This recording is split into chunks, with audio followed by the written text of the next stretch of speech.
Hey, this is Doc Yates. I'm a naturopathic doctor, registered acupuncturist, and a kinesiologist, owner of the Yates Naturopathic Clinic, and the founder of the interactive health website, Able Health. And this is the Simply Health Podcast, a show for females where I work to simplify and demystify the secrets of achieving optimal health naturally, based on my own experience in working with thousands of female patients over the past 15 years of my clinical practice.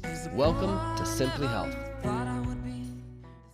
Hey, this is Doc Yates, and welcome to the Perimeno Bliss podcast, brought to you by ablehealth.us and Definitive Formulas program Perimeno Bliss. And today, I want to talk about thinking about health as a system, not a supplement or not a drug. There's so often that in medicine, and you even see it all the way leaking down to like the start of med school, where it's like, okay, they're listing symptoms, a hand pops up in the back of the auditorium, boom, those symptoms are for this drug.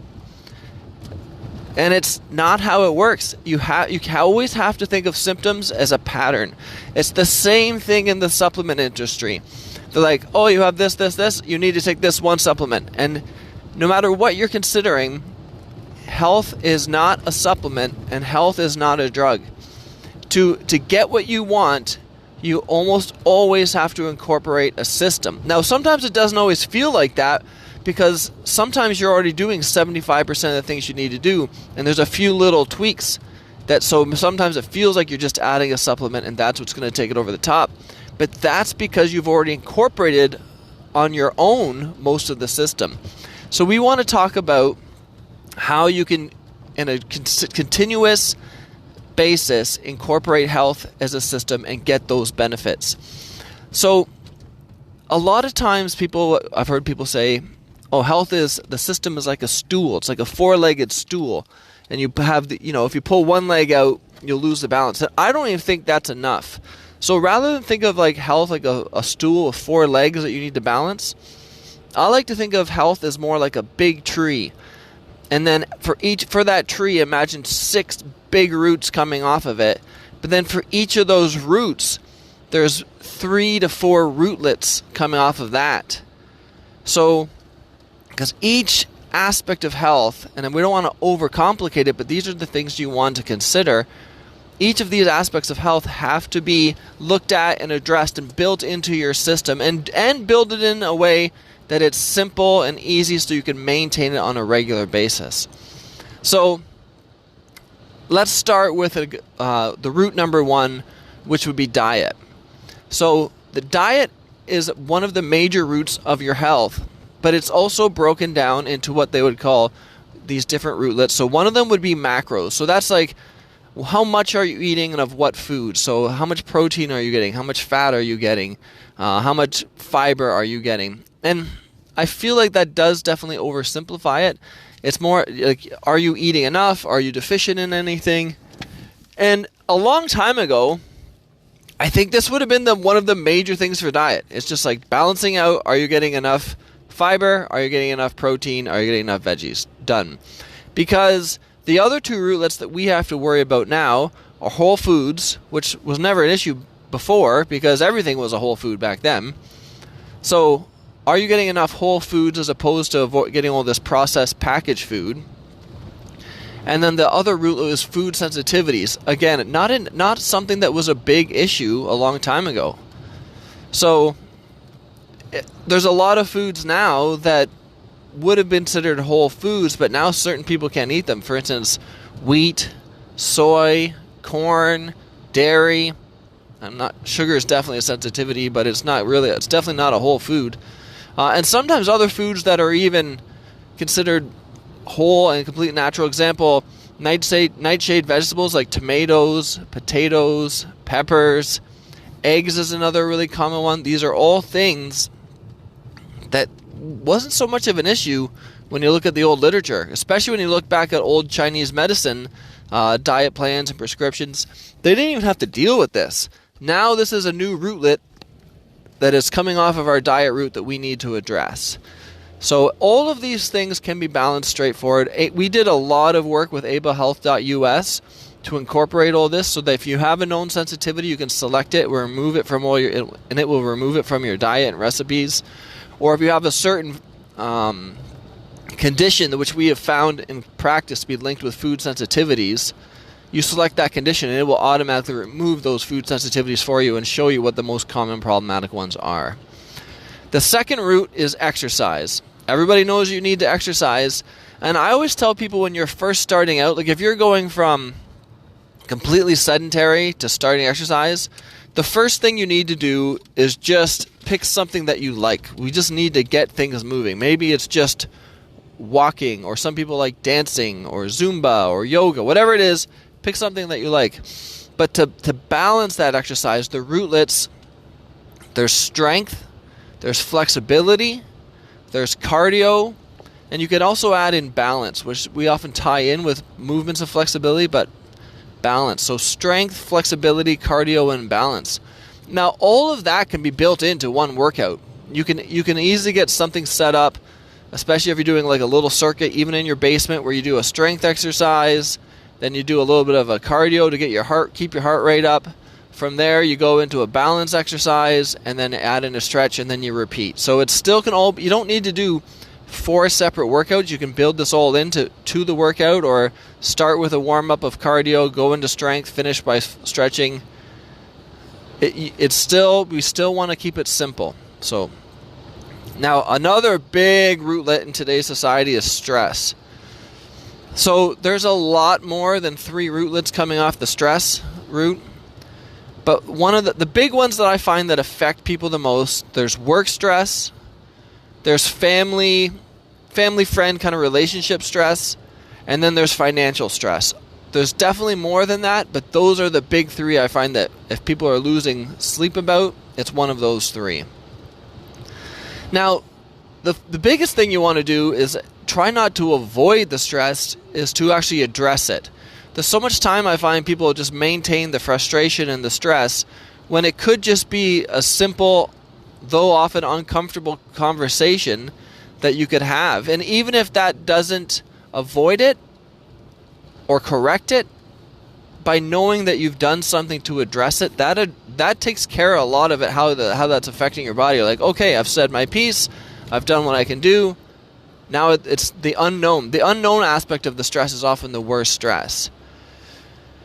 The next thing we want to talk about is supplements. So when it comes to supplements as a route, again, this is probably something that wasn't as important for all these aspects before, but now it is, because a lot more of our foods are deficient. Because a lot of the thing with supplements, so there's the vitamins, the minerals, and the amino acids. The reason you get any benefit from those is because if you were deficient in one of them. So if your diet is not that good of a diet, by adding these supplements, it makes sure that you're not deficient in any vitamins, minerals, or these proteins that can help with your body's function. However, herbs fit into supplements and herbal therapies, and those have been used for thousands of years.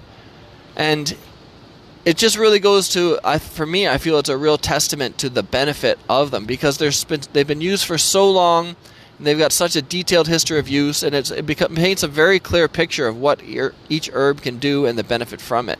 Now, do you need to use all of these different things all at the same time? No. But you could break it down to as simple as this. For us, we like to build it all into one smoothie. So we have a smoothie called Essential Effects. It's got your vitamins, minerals, amino acids all built into it.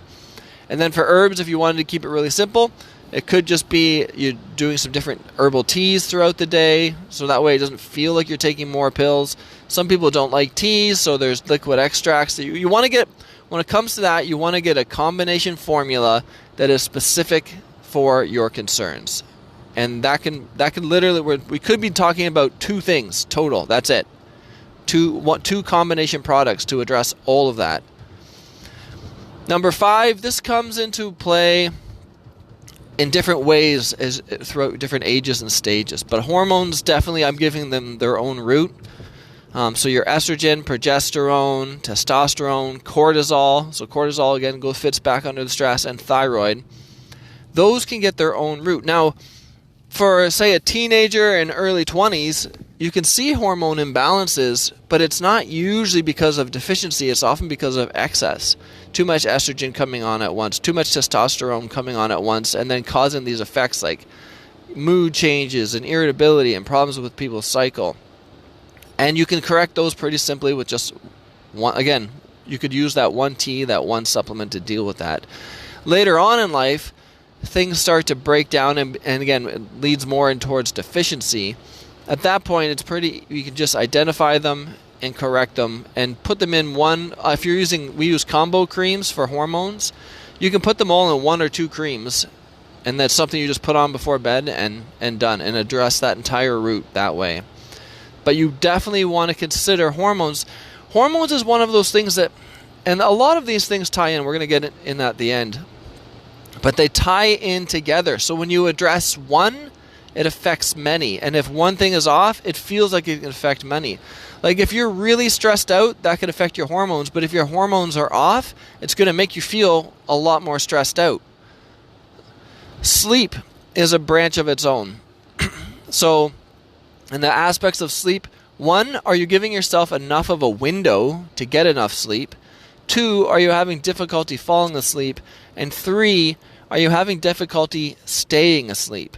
And if we can get each one of those things addressed, and I know we've gone into this a lot more in another podcast specifically about sleep, but you want to make sure that you're getting that set up as just you want to be sure you're getting a deep sleep and you're waking up rested. Now, a lot of people, they think rested is like a 5-year-old kid who's like jumping out of bed and like raring to go for the day. And that is an unrealistic expectation, but you should wake up feeling like you've had a sleep, feeling like you're ready for the day.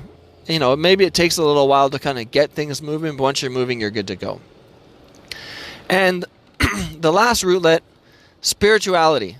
So spirituality plays a big role in many aspects of your health. And the rootlets for that I've got labeled down are belief. So what is your belief? What is your practice? Because to believe something and not practice it, then you're not necessarily getting the same benefits of it. So you have to have a belief and then practice these things associated with that belief. Purpose is a big aspect of spirituality to give you a lot deeper purpose in life, and then whatever your belief is for the afterlife. And community. So spirituality is a very important root with lots of rootlets coming off of it because of all the benefits that it can give. And I've seen a lot of clients with health conditions, and the way that they chose to address it, even though that seems unrelated, was through their spirituality, and it corrected. So you're thinking, these are a lot of different roots and rootlets, and I kind of like the 4-legged stool model because it was way more simple. But it was more simple, but it's not as helpful because it doesn't address all of the different aspects. So just because you turned a blind eye to it doesn't mean it's going to correct itself.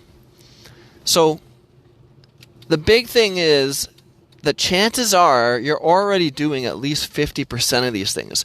What you want to do for balance, and to imagine like a tree being balanced from all sides, from all the roots spreading out evenly, is look for the areas that you have not developed in terms of your own personal growth. Look for the areas that you know in your heart that you need to spend more time working on, developing, and correcting.